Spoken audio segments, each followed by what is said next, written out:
Diverse names. Makar Sankranti is known by various names in different regions of India.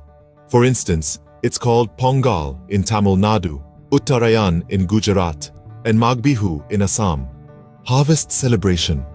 The festival marks the end of the winter solstice and the beginning of longer days. It is a time to celebrate the harvest season, expressing gratitude for the abundance of crops. Sun worship. Makar Sankranti is essentially a solar festival.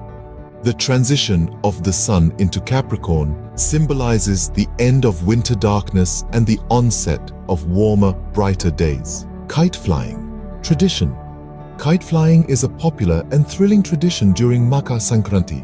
People engage in friendly competitions, and the sky is adorned with colorful kites of various shapes and sizes. Special foods.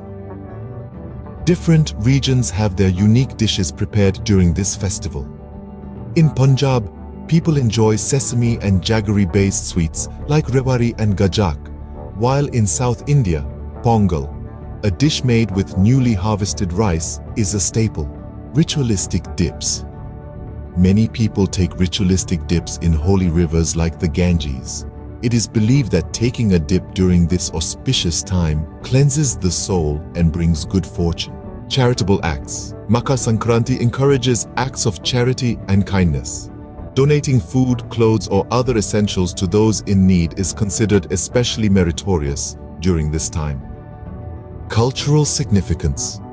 Beyond its religious connotations, Makar Sankranti also holds cultural significance.